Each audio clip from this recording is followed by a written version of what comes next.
10 परम भगवान रामचंद्र की लीलाएं। इस 10वें अध्याय में बतलाया गया है कि किस तरह महाराज खटवांग के वंश में भगवान रामचंद्र उत्पन्न हुए।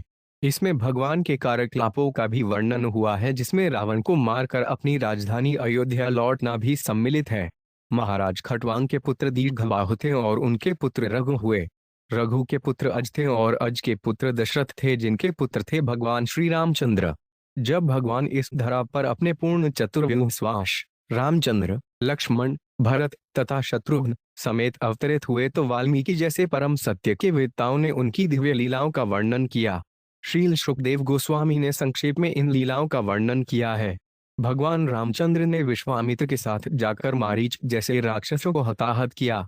फिर अत्यंत दृढ़ कठोर हर धनु नामक धनुष को तोड़कर सीता देवी से विवाह किया और परशुराम का मान मर्दन किया।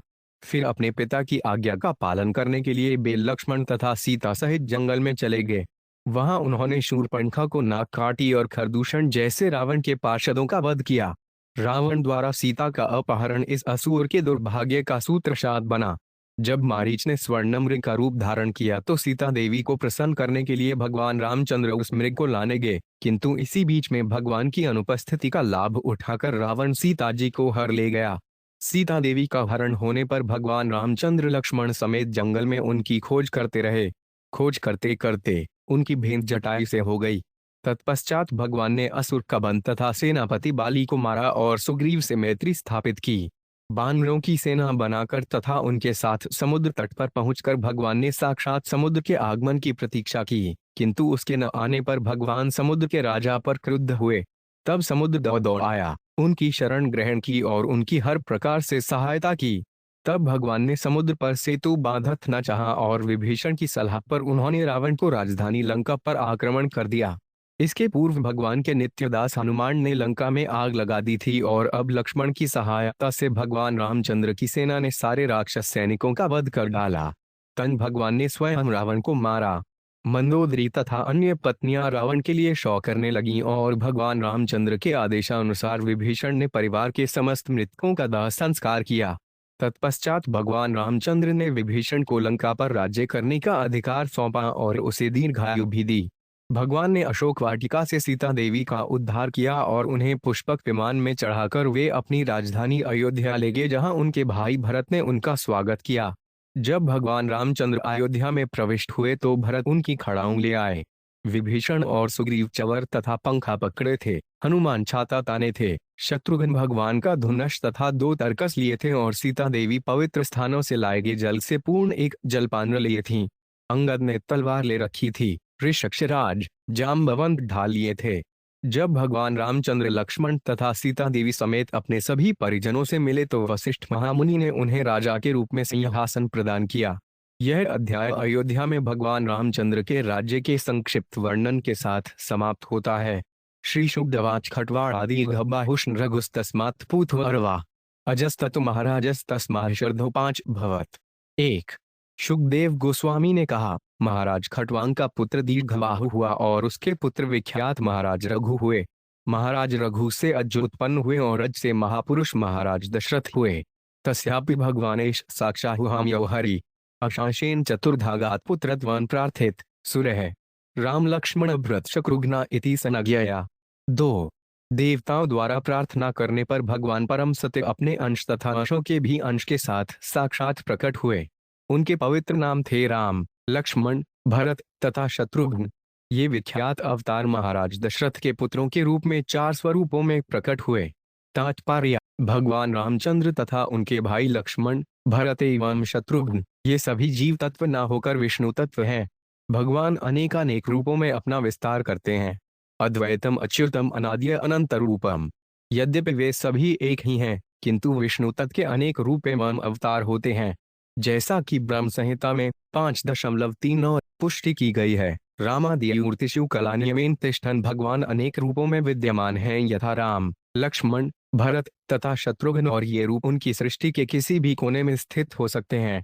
ये सभी रूप स्थायी रूप से, शाश्वत रूप से ईश्वर के व्यष्टि रूपों में विद्यमान रहते हैं और ये समान शक्तिशाली अनेक दीपकों के तुल्य होते हैं।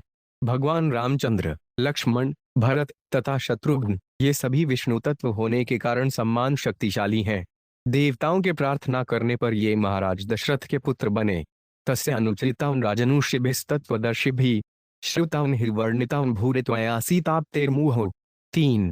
हे राजा परीक्षित, भगवान रामचंद्र के दिव्य कार्यकलापों का वर्णन उन साधु पुरुषों द्वारा किया गया है जिन्होंने सत्य का दर्शन किया है। चूंकि आप सीताप्ति रामचंद्र के विषय में बारंबार सुन चुके हैं, अतएव मैं इन कार्यकलापों का वर्णन संक्षेप में ही करूंगा। कृपया सुने।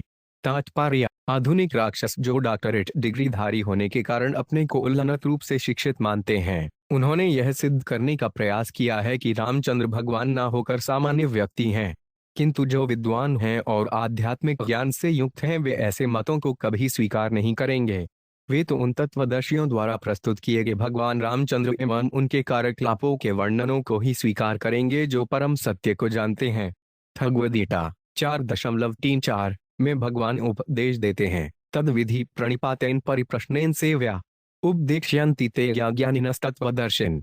विनीत होकर उससे गुरुवार के पास जाकर सत्य सीखने का प्रयास करो। विनीत होकर उससे प्रश्न करो और उसको सेवा करो। स्वरूप सिद्ध व्यक्ति तुम्हें ज्ञान प्रदान कर सकता है, क्योंकि उसने सत्य का साक्षात्कार किया है। तत्वदर्शी बने बिना कोई व्यक्ति भगवान के कार्यकलापों का वर्णन नहीं कर सकता। अतएव कहने को तो अनेक रामायणें हैं, किंतु उनमें से कई प्रामाणिक नहीं हैं।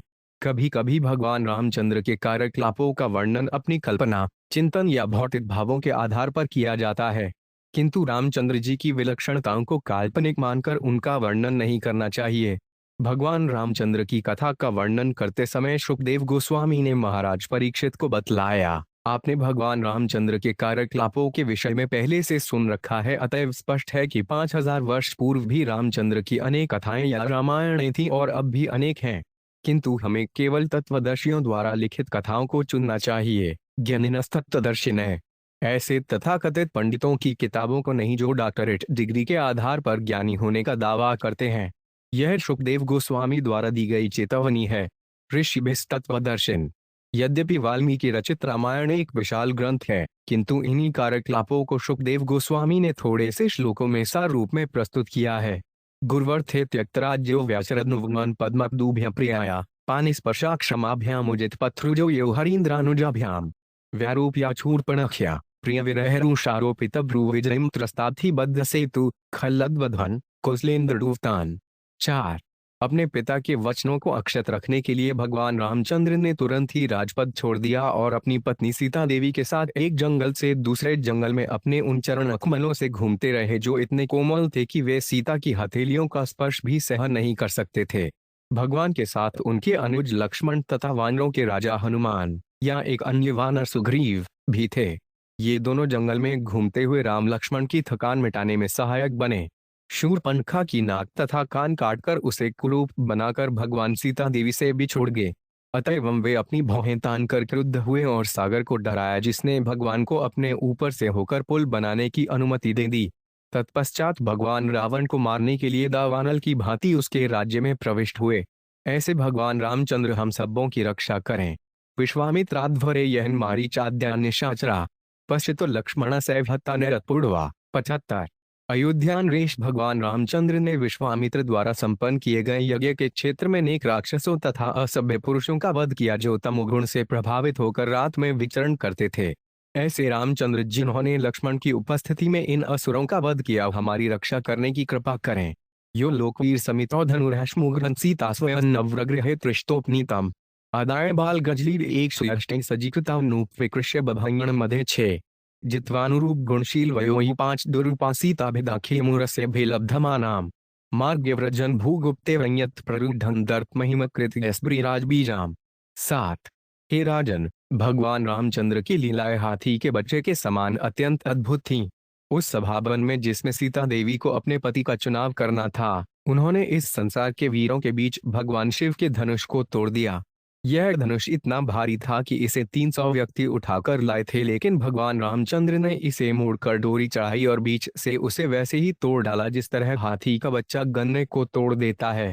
इस तरह भगवान ने सीता देवी का पाणी ग्रहण किया, जो उन्हीं के समान दिव्य रूप, सौंदर्य, आचरण, आयु तथा स्वभाव से युक्त थीं। निसंदेह वे भगवान के वक्ष स्थल पर सतत विद्यमान लक्ष्मी थीं। प्रतियोगियों की सभा में से उसे जीतकर उसके मायके से लौटते हुए भगवान रामचंद्र को परशुराम मिले। यद्यपि परशुराम अत्यंत घमंडी थे क्योंकि उन्होंने इस पृथ्वी को 21 बार राजाओं से विहीन बनाया था, किंतु वे क्षत्रियवंशी राजा भगवान राम से पराजित हो गए। यथः सत्यपाश परिवीत पितुर्निदेशन स्त्रीणस्य चापि शिरसा जगुहे सभारे राजवंशीयान् प्रणिनः सुहृदो निवास त्यक्त्वा यौवनमसूनिर्मुक्तः सर्वः। 8 अपनी पत्नी के वचनों से बते पिता का आदेश पालन करते हुए भगवान रामचंद्र ने उसी तरह अपना राज्य, ऐश्वर्य, मित्र, शुभचिंतक, निवास तथा अन्य सर्वस्व त्याग दिया जिस तरह मुक्तात्मा अपना जीवन त्याग देता है। तब वे सीता सहित जंगल में चले गए। तात्पर्य: महाराज दशरथ के 3 पत्नियां थीं। इनमें से कैकेयी ने उनको अपनी सेवाओं से प्रसन्न कर लिया था, अतएव उन्होंने उसे वर देना चाहा था, किंतु कैकेयी ने कहा था कि उपयुक्त अवसर पर वे मांग लेगी। फलत रामचंद्र जी के राजतिलक के अवसर पर कैकेयी ने अपने पति से प्रार्थना की कि वे उसके पुत्र भरत को राजगद्दी और रामचंद्र को वनवास दे दें। वचनबद्ध होने के कारण महाराज दशरथ ने अपनी प्रियतमा के कहने पर रामचंद्र को जंगल जाने का आदेश दे दिया और भगवान ने आज्ञाकारी पुत्र के रूप में उन्होंने तुरंत ही आदेश मान लिया। उन्होंने बिना किसी संकोच के अपना सर्वस्व त्याग दिया। जिस प्रकार कोई मुक्तात्मा या महान योगी बिना किसी भौतिक आकर्षण के अपना जीवन त्याग देता है। रक्षः स्वस्वरूपकृत रूप शुद्ध बुद्धिस्तस्था खरति शीर्दूषण मुख्य बंधून जगने 14 सहस्त्रम पारणीको दंड पानीरटमान उवास कृच्छुम। 9 जंगल में घूमते हुए वहां पर अनेक कठिनाइयों को झेलते तथा अपने हाथ में महान धनुष बाण लिए भगवान रामचंद्र ने आम वासना से दूषित रावण की बहन के नाक कान काटकर उसे कुरूप कर दिया। उन्होंने उसके 14,000 मित्रों को भी मार डाला, जिनमें खर, त्रिशिर तथा दूषण मुख्य थे। सीताक्षाश्रवंधी पितः चैन सुष्टविलोक्य निप्ते दशकंदरेन जगनेन्दु तैन्वपुषा श्रम तो 5 पकृष्टो मारीचमाशु विशिखेन यथा कमुग्र। 10 हे परीक्षित, जब 10 शिरों वाले रावण ने सीता के सुंदर एवं आकर्षक स्वरूप के विषय में सुना तो उसका मन काम वासनाओं से उत्तेजित हो उठा और वे उनको हरने गया। रावण ने भगवान रामचंद्र को उनके आश्रम से दूर ले जाने के लिए सोने के मृग का रूप धारण किए मारीच को भेजा, और जब भगवान ने उस अद्भुत मृग को देखा तो उन्होंने अपना आश्रम छोड़कर उसका पीछा करना शुरू कर दिया। अंत में उसे तीक्ष्ण बाण से उसी तरह मार डाला जिस तरह शिवजी ने दक्ष को मारा था। रक्षो 5 धमेन मृक्वद्विपिनी समक्ष वैदेहराज दुहितरप्या पितायाम भ्रात्रा वने कृपणवत् प्रिया वियुक्त स्त्री सड़िना गतिमिति प्रत्युम्न 4। 11 जब रामचंद्र जी जंगल में प्रविष्ट हुए और लक्ष्मण भी वहां नहीं थे तो दुष्ट राक्षस रावण ने विदेह राजा की पुत्री सीता देवी का उसी तरह अपहरण कर लिया जिस तरह गड्रिये की अनुपस्थिति में बाघ किसी असुरक्षित भेड़ को पकड़ लेता है। तब श्री रामचंद्र जी अपने भाई लक्ष्मण के साथ जंगल में इस तरह घूमने लगे मानो कोई अत्यंत दीन व्यक्ति अपनी पत्नी के वियोग में घूम रहा हो। इस तरह उन्होंने अपने व्यक्तिगत उदाहरण से एक स्त्री अनुरक्त पुरुष जैसी दशा प्रदर्शित की। तात्पर्य: इस श्लोक में खलरी सड़ी नाम गतिमिति शब्द बतलाते हैं कि भगवान ने क्षत्रिय अनुरक्त व्यक्ति की सी दशा प्रदर्शित की। नैतिक उपदेशों के अनुसार युहे नारी विवर्ज एतु, जब कोई यात्रा पर जाए तो अपनी पत्नी साथ में न ले जाए। पुराने जमाने में लोग बिना सवारी के यात्रा करते थे, लेकिन फिर भी जहां तक संभव हो जब कोई घर से बाहर जाए तो अपने साथ अपनी पत्नी न ले जाए। विशेष रूप से ऐसी स्थिति में जिसमें श्री रामचंद्र जी थे जब उन्हें उनके पिता द्वारा वनवास दे दिया गया था। कोई जंगलों में रहे या घर में रहे, स्त्री अनुरक्ति आफत बन जाती है, जैसा कि भगवान ने अपने निजी दृष्टांत से दिखला दिया है। निसंदेह यह स्त्री संगी का भौतिक पक्ष है, लेकिन भगवान की स्थिति आध्यात्मिक है क्योंकि वे भौतिक जगत के प्राणी नहीं हैं। नारायण परो 5 व्यक्तात्, नारायण भौतिक सृष्टि से परे हैं। चूंकि वे भौतिक जगत के दृष्टा हैं अतएव उन्हें भौतिक जगत की दशाएं नहीं सताती। सामान्यतया सीता से रामचंद्र का वियोग विप्रलंब माना जाता है, जो भगवान की वादिनी शक्ति की क्रिया है जिसका संबंध श्रृंगार रूप से है। आध्यात्मिक जगत में भगवान में सारे प्रेम व्यापार देखने को मिलते हैं। उनमें सात्विक, संचारी, विलाप, मूर्छा तथा उन्माद सभी अवस्थाओं के लक्षण प्रकट होते हैं। अतएव जब रामचंद्र जी सीता से वियुक्त हुए तो ये सारे आध्यात्मिक लक्षण प्रकट हुए। भगवान न तो निराकार हैं न शक्तिहीन, प्रत्युत वे सच्चिदानंद विग्रह हैं। अतएव उनमें आध्यात्मिक आनंद के सारे लक्षण पाए जाते हैं। अपनी प्रियतमा से वियोग का अनुभव भी आध्यात्मिक आनंद ही है। जैसा कि श्रील स्वरूप दामोदर गोस्वामी ने बतलाया है, यथा कृष्ण प्रणय विकृतिलादिनी शक्ति ही, राधा कृष्ण के प्रेम व्यापार भगवान की वादिनी शक्ति के रूप में प्रदर्शित किए जाते हैं। भगवान सारे आनंद के मूल स्रोत हैं, वे आनंद के आगार हैं। अतएव भगवान रामचंद्र ने आध्यात्मिक तथा भौतिक दोनों ही प्रकार से सत्य का प्रदर्शन किया। भौतिक दृष्टि से जो लोग स्त्री से अनुरक्त हैं उन्हें कष्ट मिलता है, किंतु आध्यात्मिक रूप से जब भगवान तथा उनकी वादिनी शक्ति में वियोग भाव उत्पन्न होता है तो भगवान का आनंद बढ़ जाता है। इसको आगे भी व्याख्या भगवद् गीता 9.11 में हुई है। अवजानन्ति मामूढ़ मानुषी तनुमाश्रितम पर भावमजानन्तो मम भ्रूत महेश्वरस।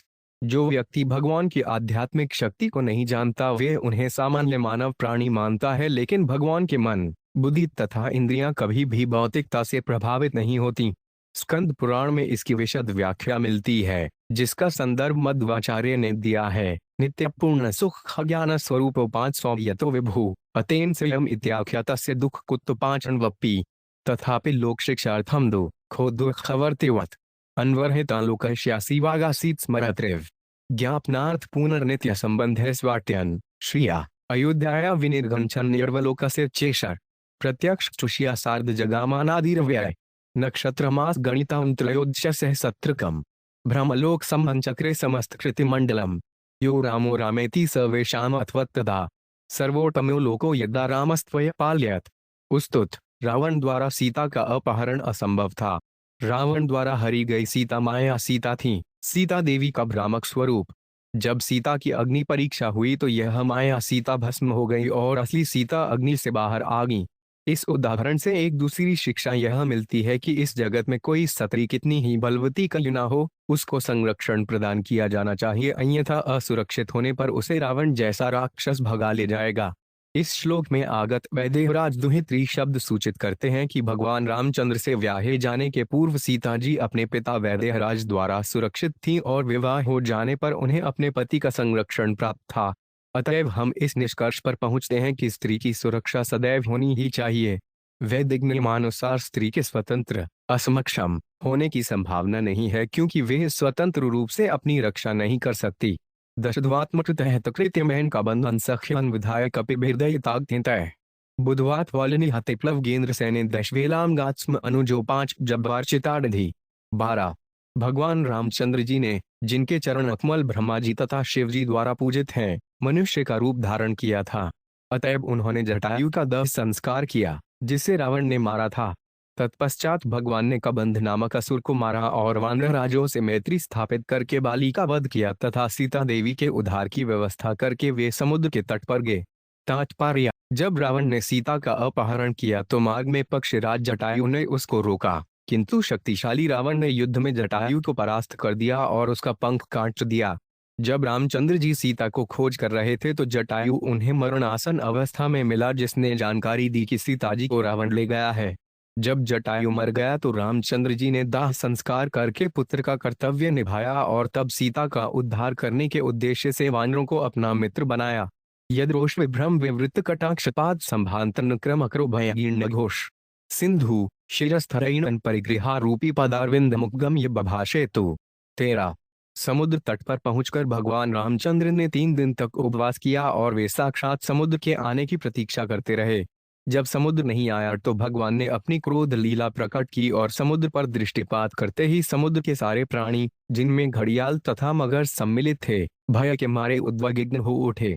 तब शरीर धारण करके डरता हुआ समुद्र पूजा की सारी सामग्री लेकर भगवान के पास पहुंचा।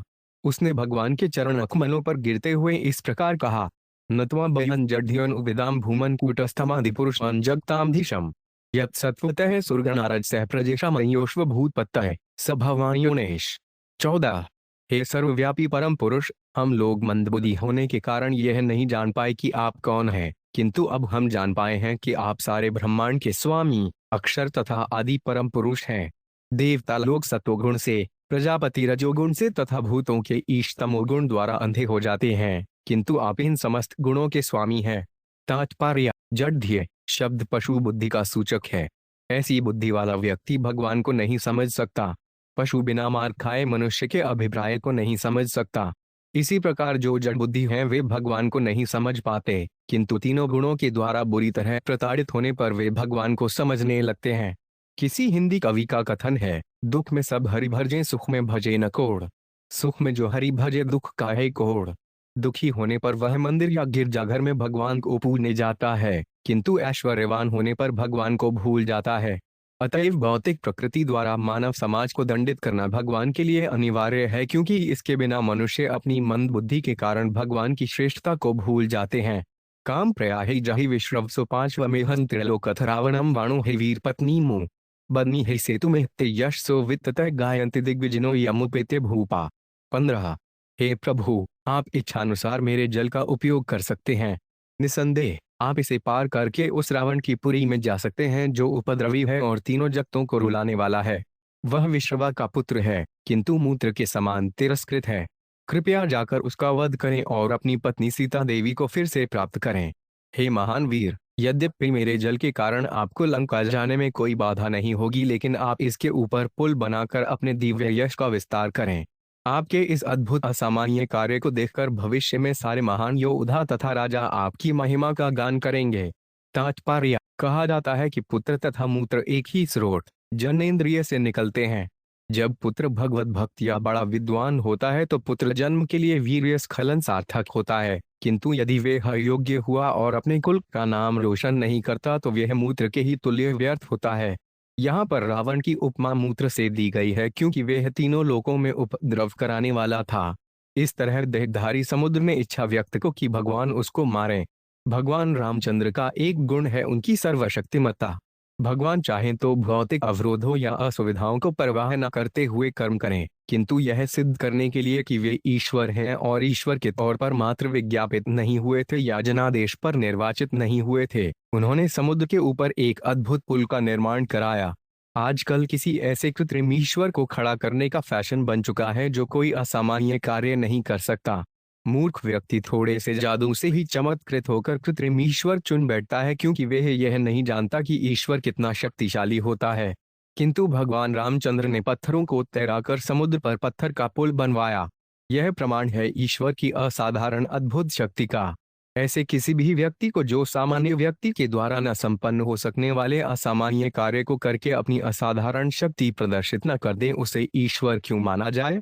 हम रामचंद्र जी को भगवान इसलिए मानते हैं क्योंकि उन्होंने पुल बनाया, और श्री कृष्ण को भगवान इसलिए मानते हैं क्योंकि उन्होंने 7 वर्ष की आयु में ही गोवर्धन पर्वत उठा लिया था।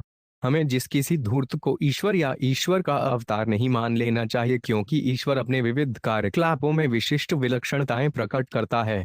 अतएव भगवान स्वयं ही भगवद गीता 4.9 में कहते हैं, जन्म कर्म च में दिव्यमेव यो वेति तत्वत् त्यक्त्वादेक पुनर्जन्य नैति मामोति सोर्जुन। हे अर्जुन, जो व्यक्ति मेरे जन्म तथा कर्म की दिव्य प्रकृति को जानता है, वे इस शरीर को त्यागने के बाद फिर से इस जगत में जन्म नहीं लेता, अपितु मेरे नित्य धाम को प्राप्त होता है। भगवान के कार्यकलाप सामान्य नहीं होते, वे दिव्य रूप से अद्भुत होते हैं और अन्य किसी जीवधारी द्वारा संपन्न नहीं किए जा सकते। भगवान के कार्यकलापों के सारे लक्षण शास्त्रों में वर्णित हैं और उन्हें समझने के बाद ही भगवान को यथारूप में ग्रहण किया जा सकता है। बधोद्वर गुप्तिर विविधादिकूट सेत्व कपींद्र प्रकंपित भूरुहाड़ सुग्रीव नील हनुमत प्रमुखैर्नी कैदशलव विभीषण अदृशा विषदग्धाम। 16। सुखदेव गोस्वामी ने कहा, जल में उन पर्वत श्रृंगों को फेंककर जिनके सारे वृक्ष बंदरों द्वारा हाथ से हिलाए गए थे, समुद्र के ऊपर पुल बना चुकने के बाद भगवान रामचंद्र सीता देवी को रावण के चंगुल से छुड़ाने के लिए लंका गए।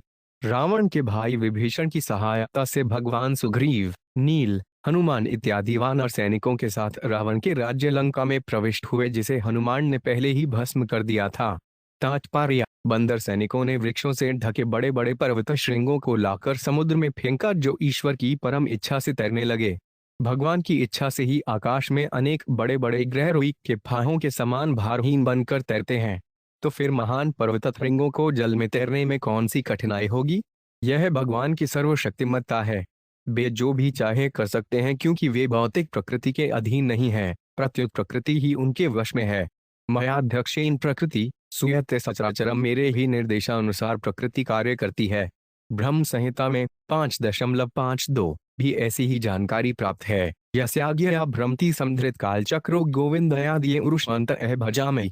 प्रकृति की कार्यशैली का वर्णन करते हुए ब्रह्म संहिता कहती है कि सूर्य भगवान की इच्छा से घूमता है।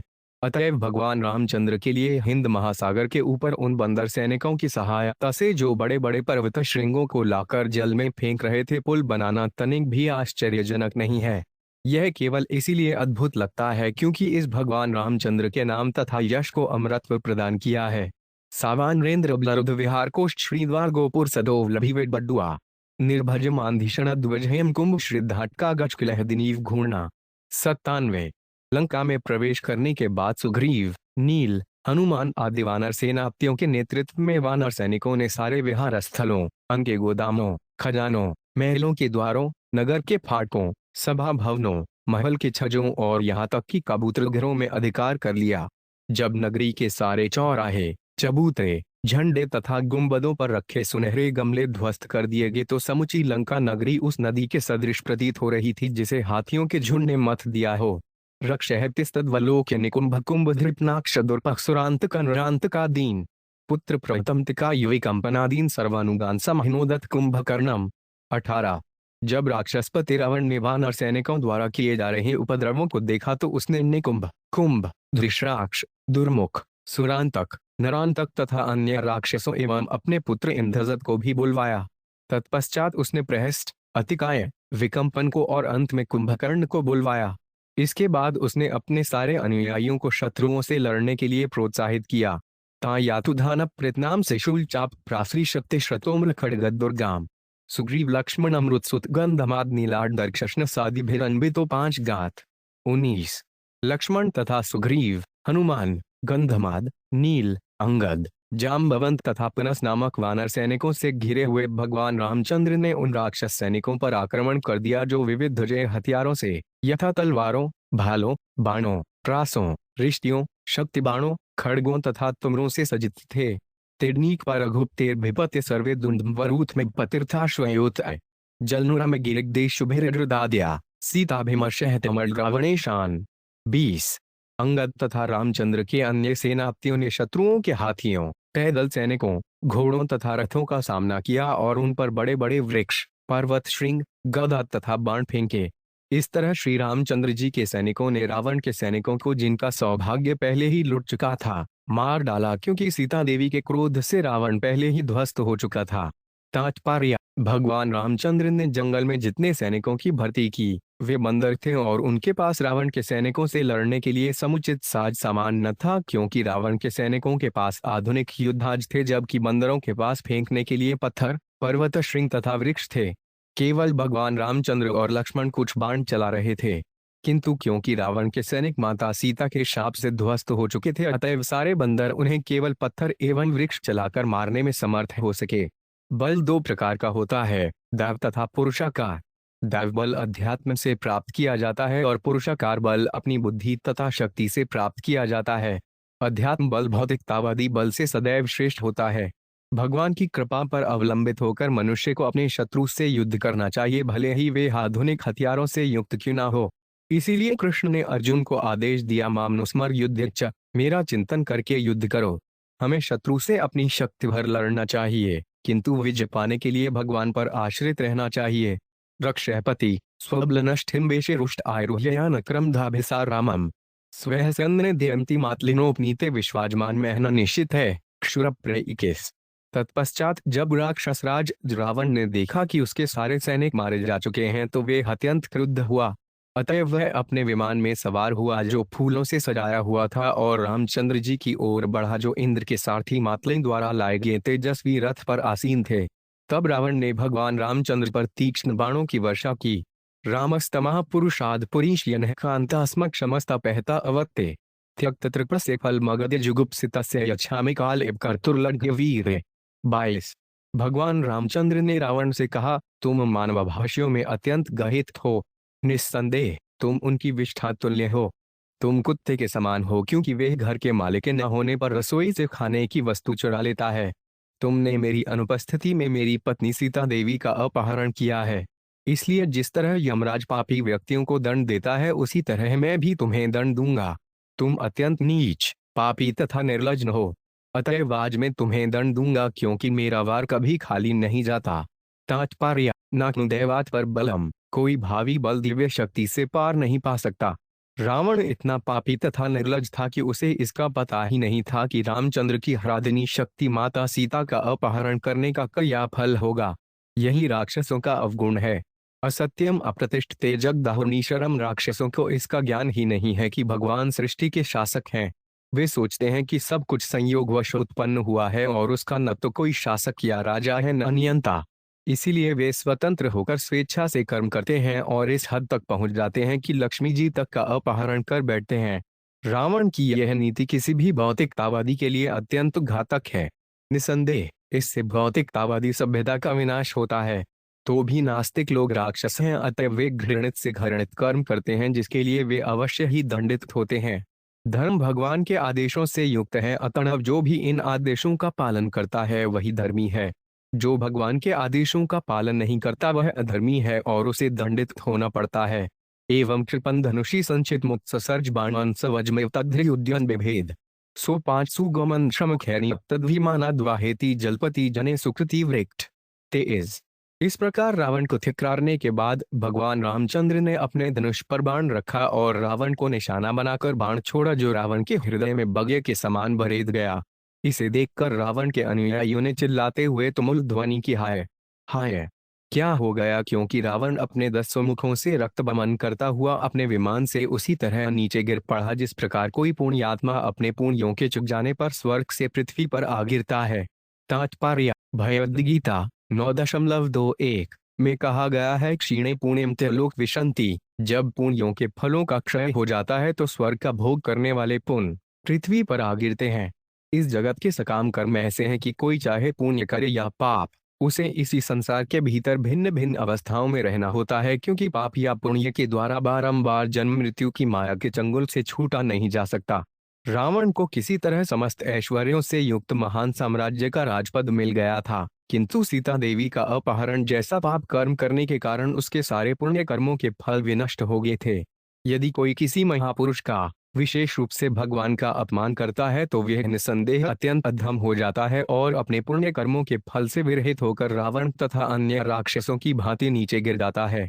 इसीलिए सलाह दी जाती है कि मनुष्य पाप पुण्य दोनों से ऊपर उठे और समस्त उपाधियों से रहित शुद्ध अवस्था में रहे। सर्वोपाधि विनिर्मुक्त तत्परत्वेन निर्मलम। जब कोई मनुष्य भक्ति में स्थिर हो जाता है तो वह भौतिक स्तर से ऊपर चला जाता है।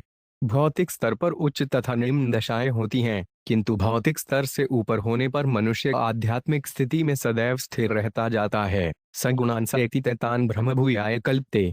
रावण या उस्त्र जैसे अन्य लोग भले ही इस भौतिक संसार में शक्तिशाली एवं ऐश्वर्यवान हों, किंतु उनके पद सुरक्षित नहीं हैं, क्योंकि अंततः वे अपने कर्मफलों से बंधे रहते हैं। कर्मणा दैव नेत्रेण। हमें यह कभी नहीं भूलना चाहिए कि हम प्रकृति के नियमों के पूर्णतः अधीन हैं। प्रकृते क्रियमाणानि गुणकर्माणि सर्वर कर्ताहिम शून्य 5,000 विमुद्रत्मा कर्ताहमिति मयते। प्रकृति के 3 गुणों के प्रभाव के अंतर्गत मोहग्रस्त जीव अपने को उन सारे कर्मों का कर्ता मान बैठता है जो वास्तव में प्रकृति द्वारा संपन्न होते हैं। भगवद गीता 3.27। किसी को न तो अपने उच्च स्थान का घमंड होना चाहिए और न ही अपने को प्रकृति के नियमों से स्वतंत्र मानकर रावण को तरह कर्म करना चाहिए। ततो निष्क्रम लड्डाया यातु धान्य सहस्त्रशः मंदोदर्या समतत्र प्रसूदन्ते उपाद्रवन। 24।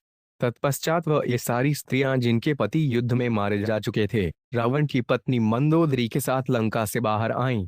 वे निरंतर विलाप करती हुई रावण तथा अन्य राक्षसों के शवों के निकट पहुंची।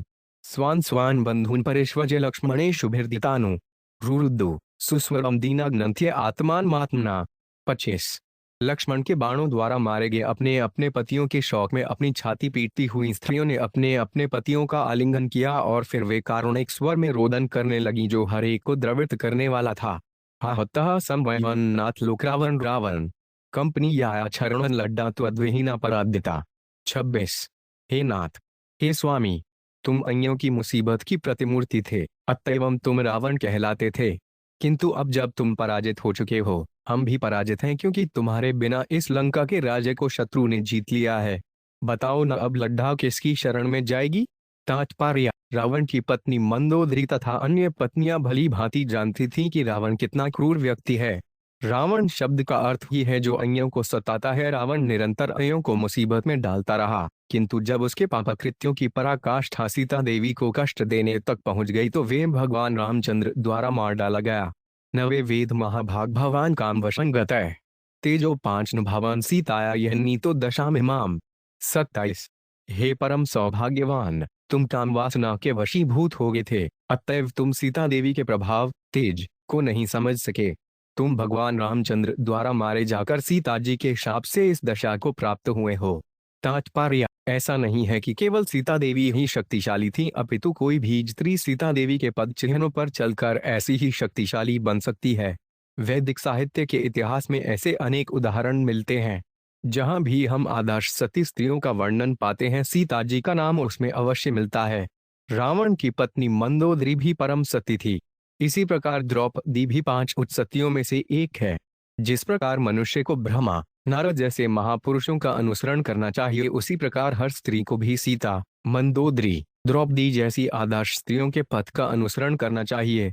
सती रहकर तथा अपने पति के प्रति आज्ञाकारिणी बनकर स्त्री अपने को दैवी शक्ति से संपन्न करती है।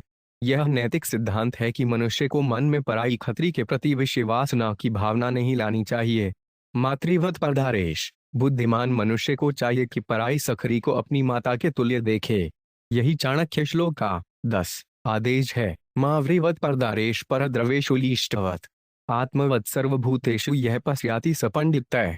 जो कोई पराई खरी को अपनी माता की तरह, पराये धन को धूल के समान तथा सारे जीवों को अपने समान मानता है, वे पंडित माना जाता है। इस तरह रावण न केवल भगवान रामचंद्र द्वारा अपितु अपनी ही पत्नी मंदोदरी द्वारा भी धिक्कारा गया। चूंकि वह सती खत्री थी, अतएव वह अन्य सती की, विशेष रूप से सीता देवी जैसी पत्नी की शक्ति को जानती थी। कृतैषा विधवा लड्ढा बयान चकुल नंदन देह कृतो 5 कृष्णाणामात्मा नर कहे 28। हे राक्षस कुल के हर्ष, तुम्हारे ही कारण अब लंका राज्य तथा हम सबों का भी कोई संरक्षक नहीं रहा। तुमने अपने कृत्यों के ही कारण अपने शरीर को गीधों का आहार और अपनी आत्मा को नरक जाने का पात्र बना दिया है। तात्पर्य, जो भी रावण के मार्ग पर चलता है उसकी भर्त्सना 2 प्रकार से की जाती है। उसका शरीर कुत्तों तथा गीधों के खाने योग्य रहता है तथा उसकी आत्मा नरक में जाती है। जैसा कि स्वयं भगवान ने भगवद गीता 16.19 में कहा है, तान्हं द्विषत् कुरान संसारिणु नराधमान कृपा मिर्जस्म शुभानायुरीश्वेव योनिषु। जो लोग ईर्ष्यालु तथा शैतान हैं, जो मनुष्यों में सबसे नीच हैं, उन्हें मैं भवसागर में विविध राक्षस योनियों में डालता हूँ। इस तरह रावण, हिरण्यकशिपु, कंस तथा दंतवक्र जैसे नास्तिकों की गति नारकीय जीवन में है। रावण की पत्नी मंदोदरी सती होने के कारण सब कुछ जानती थी। यद्यपि वह अपने पति की मृत्यु पर विलाप कर रही थी, किंतु वह जानती थी कि उसके शरीर और आत्मा का क्या होगा। कईयों की भले ही हमें भौतिक आंखों से यह न दिखे, किंतु ज्ञान की आंखों से देखा जा सकता है। पश्यन्ति ज्ञान चक्षुषः। वैदिक इतिहास में ऐसे कितने ही उदाहरण हैं जिनमें मनुष्य के ईश्वर विहीन होने पर प्रकृति के नियमों द्वारा भर्त्सित होना पड़ता है।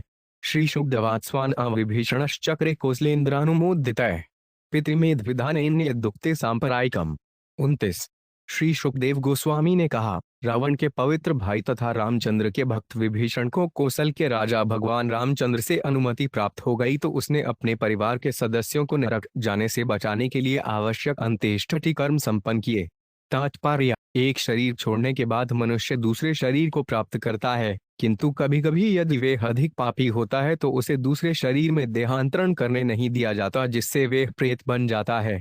मृत व्यक्ति को प्रेत जीवन से बचाने के लिए शास्त्र विहित अंत्येष्टि कर्म या श्राद्ध कर्म किया जाना चाहिए। रावण का वध भगवान रामचंद्र द्वारा हुआ था, अतएव उसे नरक में जाना था, किंतु भगवान रामचंद्र की सलाह से रावण के भाई विभीषण ने मृतक के लिए निर्धारित सारे कर्म संपन्न किए। इस तरह भगवान रामचंद्र रावण की मृत्यु के बाद भी उस पर दयालु थे। ततोदर्दश भगवान शोकवनिकाश्रम में क्षमा सुविरह व्याधि शिष्पामूलम्राश्रितामु। 30। तत्पश्चात भगवान रामचंद्र ने सीता देवी को अशोकवन में शिष्पा नामक वृक्ष के नीचे एक छोटी सी कुटिया में बैठी पाया। वे राम के वियोग के कारण दुखी होने से अत्यंत दुबली पतली हो गई थीं। राम प्रियतमा भार्या दीना वीक्ष्य विक्रमपत आत्मसंदर्शनाहना द्विक्सन मुख पर जजाम। 31।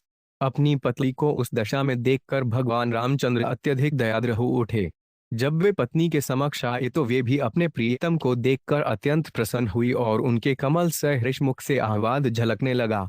आरोप्यारुहे यान भ्रातृभ्या हनुमझुत विभीषणाय भगवान दत्त्वा रक्षो गणेशताम लड्ढामायुष्णकल्पान्तान्यायोचीर्णवतः पुरीम। 32।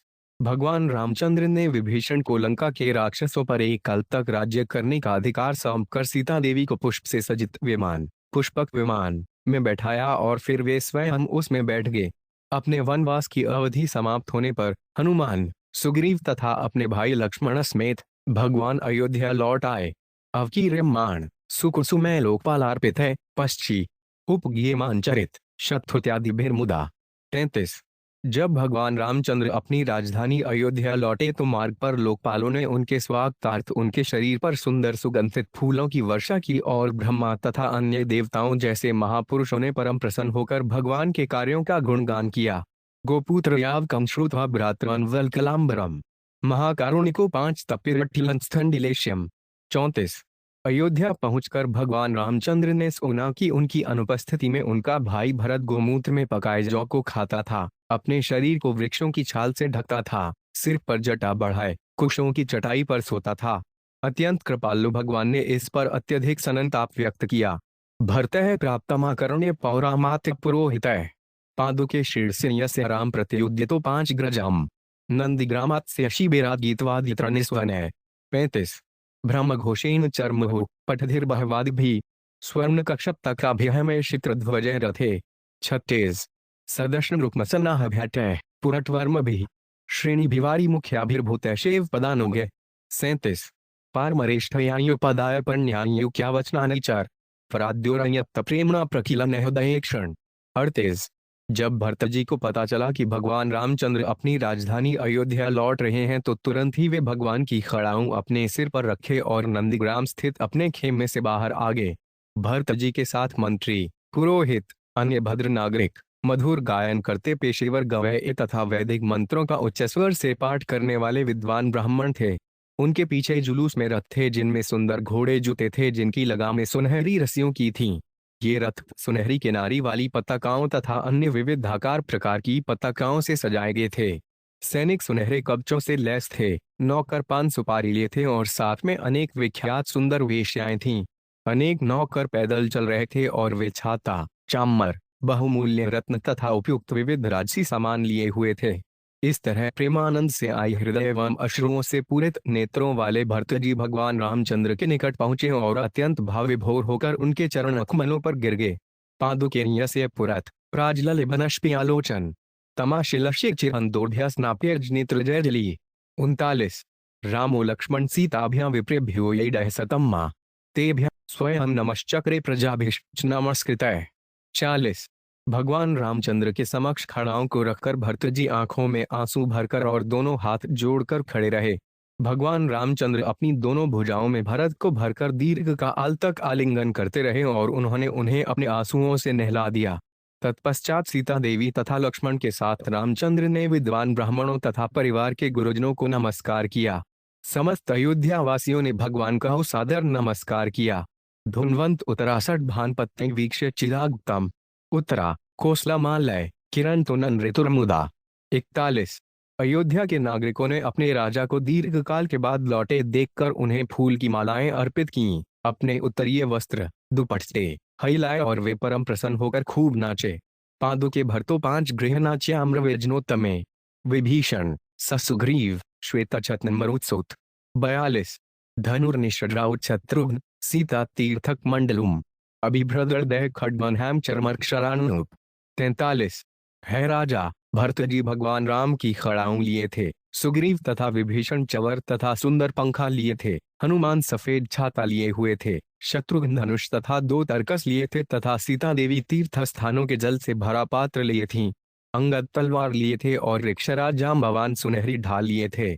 पुष्पकस्थोनुत्तः स्त्री भी स्तरीमानश्चवंद भी वीरजय भगवतराजयश्चंद्रई बोधितः।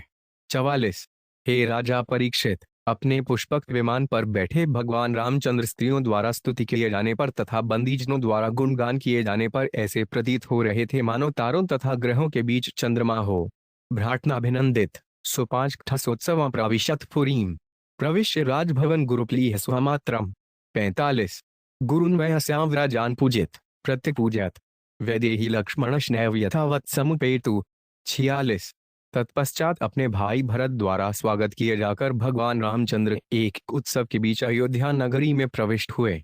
जब वे महल में घुसे तो उन्होंने कैकेयी तथा महाराज दशरथ की अन्य पत्नी एवं अपनी माता कौशल्या, इन सभी माताओं को नमस्कार किया। उन्होंने अपने गुरुओं को यथा वशिष्ठ को भी प्रणाम किया। उनके हमवक्र मित्रों तथा उनसे कम आयु वाले मित्रों ने उनकी पूजा की तो उन्होंने भी उनका अभिवादन किया। लक्ष्मण तथा सीता देवी ने भी वैसा ही किया। इस प्रकार वे सभी महल में प्रविष्ट हुए। पुत्रान् स्वमात्रस्तास्तु प्राणान् स्तन्वो इवोथिता आरोप्याड्लेड्भिषिग्यन्त्यो बाष्पौधैर्विजहु। शुच 47 अपने पुत्रों को देखकर राम, लक्ष्मण, भरत तथा शत्रुघ्न की माताएं तुरंत उठ खड़ी हुई मानो निश्चेष्ट शरीर में चेतना आ गई हो। माताओं ने अपने पुत्रों को अपनी गोदों में भर लिया और उन्हें आंसुओं से नहलाकर अपने दीर्घकालीन विछोह के सननताप से छुटकारा पा लिया। जटान निर्मुच्य विधिवत कुलव्युद्धे समगुरु अभ्यपीर्णग्रथवेन्द्रम चतु सिंधु जलादिभि। 48 कुलगुरु वशिष्ठ ने भगवान रामचंद्र के सिर की जटाएं मुड़वा दी। तत्पश्चात कुल के गुरुजनों के सहयोग से उन्होंने चारों समुद्रों के जल तथा अन्य सामग्रियों के द्वारा भगवान रामचंद्र का अभिषेक उसी तरह संपन्न किया जिस तरह राजा इंद्र का हुआ था। एवं कृतशिरः स्नान सुवासा गुव्यलड्डूत स्वलड्डूत है सुवासो भीर्धनात्रिभिर्भार्या बभौम। 49 भली भांति स्नान करके तथा अपना सिर घुटा करके भगवान रामचंद्र ने अपने आप को सुंदर वस्त्रों से सज्जित और एक माला तथा आभूषणों से अलंकृत किया।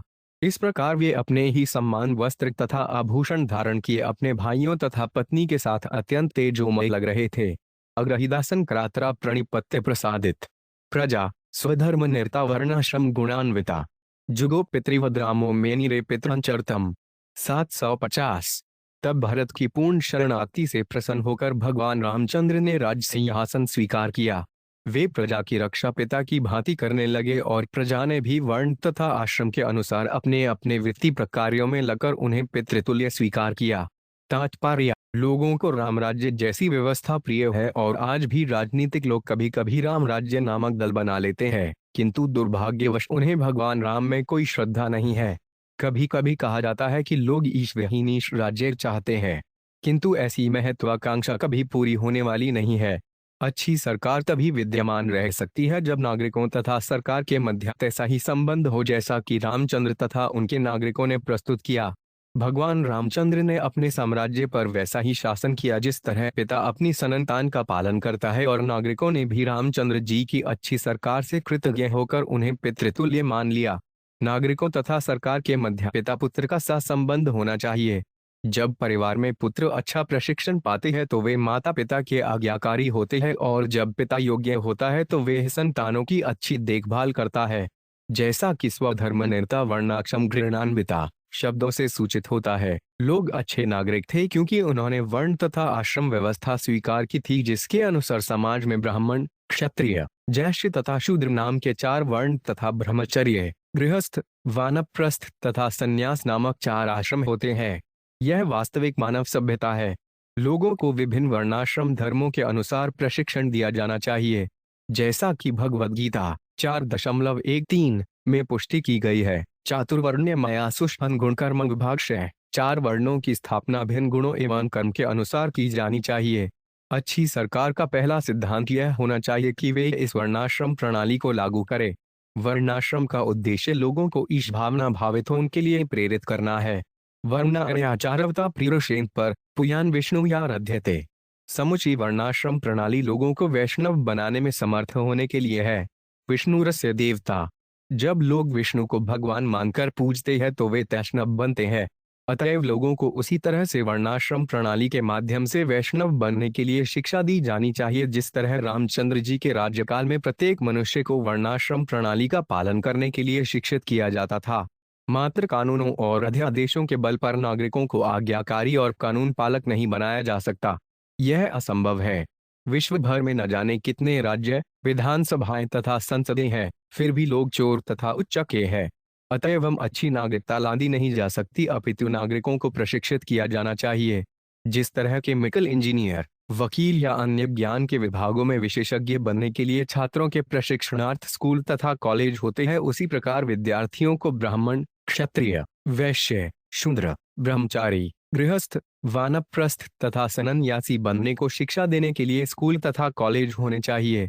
इससे अच्छी नागरिकता को प्रारंभिक शर्त पूरी होगी। वर्णाश्रम गुणान्विता। सामान्य रूप से यदि राजा या राष्ट्रपति राजर्षि होता है तो प्रजा तथा मुख्य कार्यकारी के मध्य का संबंध स्पष्ट हो जाएगा और राज्य में किसी बिगाड़ की संभावना नहीं रहेगी, क्योंकि चोर उचकों की संख्या घट जाएगी। किंतु कलयुग में वर्णाश्रम प्रणाली की उपेक्षा के कारण लोग सामान्यतः चोर और उच्चकरे हो जाते हैं। प्रजातांत्रिक प्रणाली में ऐसे चोर तथा उच्चक्रे अन्य चोर उचकों से पैसा इकट्ठा करते हैं, जिससे हर सरकार में अव्यवस्था रहती है और कोई भी सुखी नहीं रहता। किंतु भगवान रामचंद्र के राज्य में अच्छी सरकार का उदाहरण मिलता है। यदि लोग इस उदाहरण का अनुसरण करें तो सारे विश्व में अच्छी सरकार बन जाएगी। त्रेताया वर्तमानाया काल कृत समो 5 भवत रामे राजनी धर्मगे सर्वभूत सुखावहे। 51। भगवान रामचंद्र त्रेता युग में राजा बने थे, किंतु उनकी सरकार अच्छी होने से वह युग सत्य युग जैसा था। प्रत्येक व्यक्ति धार्मिक एवं पूर्ण सुखी था। तात्पर्य: चारों युगों में से कलयुग सबसे निकृष्ट है, किंतु यदि वर्णाश्रम धर्म की विधि लागू कर दी जाए तो इस कलयुग में भी सत्य युग जैसी परिस्थिति लाई जा सकती है। हरे कृष्ण आंदोलन या कृष्ण भावनामृत आंदोलन इसी प्रयोजन के निमित्त है। कले देशी निधे या जनरस्ती को महान गृण्य कीर्वनादेव कृष्ण से मुक्त सड्डू परिव्रजित है राजन। यद्यपि कलयुग दोषों से पूर्ण है, फिर भी इस युग में एक उत्तम गुण यह है कि केवल हरे कृष्ण महामंत्र का कीर्तन करके मनुष्य भवबंधन से छूट सकता है और दिव्य धाम को जा सकता है। थाईवत 12 मार्च 1951। यदि लोग हरे कृष्ण हरे राम कीर्तन के इस आंदोलन को स्वीकार कर लें तो वे अवश्य ही कलयुग के कल्मश से मुक्त हो जाएंगे और इस युग के लोग सत्य युग जैसे ही सुखी हो सकेंगे। कोई भी व्यक्ति कहीं भी रहकर इस हरे कृष्ण आंदोलन को ग्रहण कर सकता है। उसे केवल हरे कृष्ण महामंत्र का कीर्तन करना, विधि विधानों को मानना तथा पापी जीवन के कल्मश से मुक्त होना होगा। यदि कोई पापी जीवन को तुरंत नहीं छोड़ सकता, किंतु यदि वह भक्ति तथा श्रद्धा पूर्वक हरे कृष्ण महामंत्र का कीर्तन करता है तो वह अवश्य ही सारे पापमय कर्मों से छूट जाएगा और उसका जीवन सफल हो जाएगा। पर विजेते श्री कृष्ण सद्भीर्तनम, यह भगवान रामचंद्र का आशीष है कि वे इस कलयुग में गौर सुंदर रूप में प्रकट हुए हैं। वन आनी नद्यो गिर्यो वर्षाणी द्वीप सिंधव सर्वे काम दुघा आसन प्रजानाम भरतर्षभ बावन। हे भरतश्रेष्ठ महाराज परीक्षित, भगवान रामचंद्र के राज्य में सारे वन, नदियां, पर्वत, राज्य, सातों द्वीप तथा सातों समुद्र सारे जीवों को जीवन की आवश्यक वस्तुएं प्रदान करने के लिए अनुकूल थे। नादिव्याधिज्राग्लानि दुभैकक्षोल्मका मृत्यु क्षानिचत आनासिद्रामे राजयधोक्षजे। 53। जब भगवान रामचंद्र इस जगत के राजा थे तो सारे शारीरिक तथा मानसिक कष्ट, रोग, बुढ़ापा, विक्षोभ, पश्चाताप, दुख, डर तथा थकावट का नामों निशान न था। यहाँ तक कि न चाहने वालों के लिए मृत्यु भी नहीं थी। तात्पर्य: इतनी सारी सुविधाएं इसलिए विद्यमान थीं क्योंकि भगवान रामचंद्र संपूर्ण जगत के राजा थे। ऐसी ही परिस्थिति इस कलयुग में भी तुरंत लागू की जा सकती है, भले ही यह युग समस्त युगों में निकृष्ट क्यों न हो।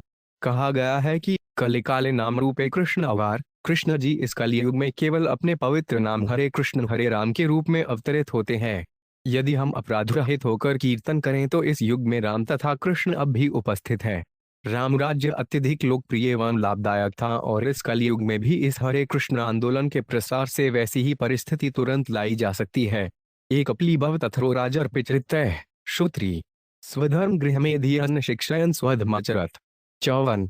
भगवान रामचंद्र ने एक पत्नी रखने का तथा किसी अन्य स्त्री से संबंध न रखने का व्रत ले रखा था। वे एक साधु राजा थे और उनका चरित्र उत्तम था। क्रोध उन्हें छू तक नहीं गया था। उन्होंने हर एक को, विशेष रूप से गृहस्थों को, वर्णाश्रम धर्म के रूप में सदाचरण का पाठ पढ़ाया।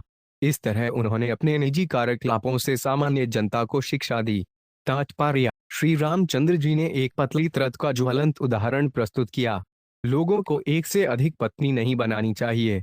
उन दिनों लोग एक से अधिक पत्नी से विवाह करते थे।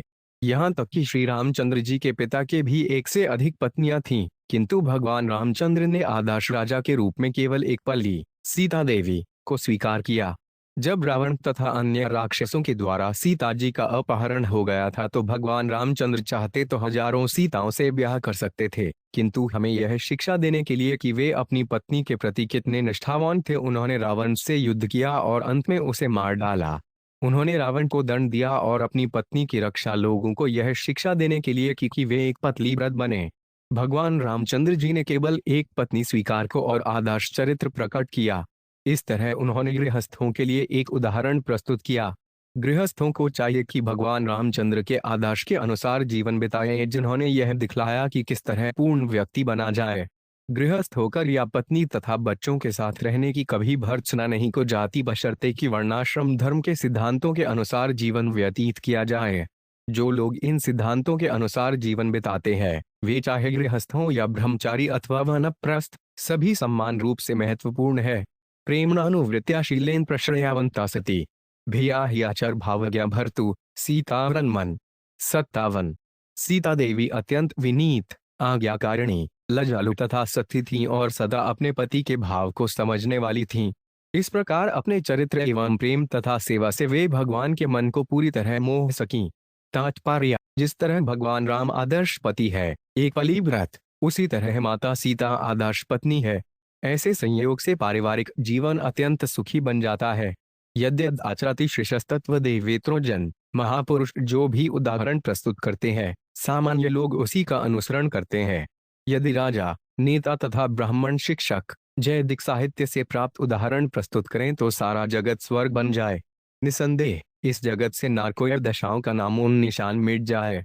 इस प्रकार श्रीमद् भागवत के 9वें स्कंद के अंतर्गत परम भगवान रामचंद्र की लीलाएं नामक 10वें अध्याय के भक्ति वेदांत तात्पर्य पूर्ण हुए।